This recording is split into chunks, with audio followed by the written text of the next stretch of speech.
অনুশ্রী গ্রামে পৌঁছানো মাত্রই এবার রওশন, ঈশান এবং আয়ুষকে তন্ন তন্ন করে খোঁজা শুরু করে দিল। হ্যাঁ বন্ধুরা, ভিডিওতে লাইক দিয়ে দেখতে থাকুন। যে মুহূর্তে কিনা সকাল হওয়া মাত্রই ঈশানের কাকুমণি যখন কিনা আয়ুষকে ফোন করে বলতে থাকে যে আয়ুষ, তোকে আমি কী বলবো বলতো, তুই এখানে নেই বলে দেবলীনা যা ইচ্ছে তাই করছে। ও নিজের মন মর্জি চালাতে গিয়ে ও আমাদের পুরনো সেই সমস্ত বিশ্বস্ত স্টাফদেরকে একের পর এক ছাঁটাই করে চলেছে, এবং এতে করে বৌদি এই বিন্দুমাত্র কোনো কিছু বলছে না, বৌদির বিন্দুমাত্র টনক পড়ছে না, কারণ বৌদিকে রীতিমতো ভালোবাসার একটা চোখে পট্টি পরিয়ে রেখেছে এই দেবলিনা যা কিছু করছে এই সমস্ত কিছু দেখার পর আমার বড্ড বেশি ভয় করতে শুরু করে দিয়েছে আয়ুষ, যে কোন দিন জানে আমাদের কোম্পানিটাকে নিয়ে ডুবিয়ে দেয় এই মেয়েটা। কারণ এই মেয়েটার উপরে বৌদি ভরসা করে, বৌদি যে কত বড় ভুল করছে সেটা বৌদি হয়তো এখন বুঝতে পারছে না, কিন্তু ভবিষ্যতে ঠিকই বুঝতে পারবে। কারণ যে লোকগুলো অসহায় লোকগুলোকে একের পর এক ছাঁটাই করা হচ্ছে, সেই সমস্ত লোকের মাথার ঘাম পায়ে ফেলার আর পরিণতিতেই কিন্তু রীতিমতো আমাদের এই কোম্পানিটা এখন দাঁড়িয়ে আছে এবং এতটা সাফল্য অর্জন করেছে। এবং এদের সমস্ত লোকের অভিশাপ যদি গিয়ে লাগে, তার পরবর্তীতে তুই বুঝতে পারছিস আয়ুষ যে আমাদের কোম্পানিটা কোথায় গিয়ে দাঁড়াবে বলতো? আমরা তো রীতিমতো ভিখিরিতে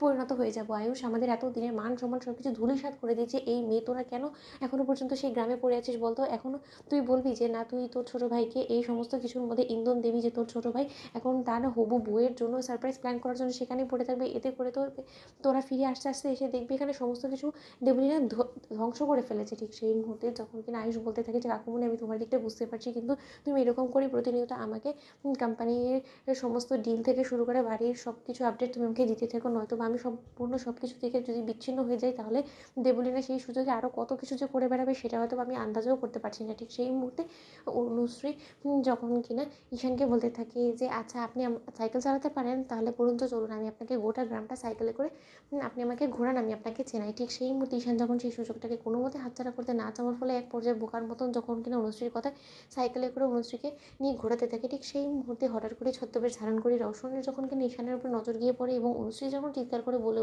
ওঠে যে জানো তো ঈশান, তোমার মতন একটা মানুষকে যদি আমি আমার জীবনসঙ্গী হিসেবে না পেতাম, বা তোমার মতন মানুষ যদি আমার প্রেমে না পড়তো বা আমার জীবনে না আসতো, তাহলে আমি বুঝতেই পারতাম না যে ভালোবাসার আসলে মানেটা কী হয়। ঠিক সেই মুহূর্তে রওশন যখন তাদের ভিডিওটা ধারণ করে ফেলে এবং বলতে থাকে যে আচ্ছা বাচ্চু, তার মানে তুমি তোমার হবু বউকে সারপ্রাইজ দেওয়ার নাম করে তুমি এখানে রীতিমতো তোমার প্রেমিকার সঙ্গে চুটিয়ে প্রেম করছো, এবং এতে সম্পূর্ণরূপে নির্ঘাত আয়ুষেরও সম্মতি আছে। নয়তো বা আয়ুষ কেনই বা তোমাকে, যে আয়ুষ কিনা কোনো দিনও তোমাকে সাপোর্ট করেনি, সেই আয়ুষ এখন তোমাকে সাপোর্ট করছে। নিশ্চয়ই দেবলীনা সম্পর্কে কিছুটা হলেও আয়ুষ আন্দাজ করেছে। এক্ষুনি আমাকে দেবলীনাকে খবরটা দিতে হবে। অন্যদিকে আয়ুষের কাকুমণি যখন বলতে থাকে যে আয়ুষ, আমাকে একটা কথা বলতে, তোরা কি কোনো মুহূর্তে দেবলীনার এগেনস্টে কোনো চক্রান্ত করার জন্য এতটা দূরে গিয়েছিস বলতো? না, আমার কেন জানি না তোদের হাবভাব দেখে মনে হচ্ছে। অন্যদিকে আয়ুষ এই কথাটা কাটিয়ে গিয়ে যখন কিনা হঠাৎ করে নেটওয়ার্ক চলে যাওয়ার বাহানা করে ফোন রেখে দেয়, ঠিক সেই মুহূর্তেই ঈশানের খবরটা দেবলীনাকে দিয়ে দেয় রওশন। তো বন্ধুরা, লাইক, শেয়ার করো, সাবস্ক্রাইব করো।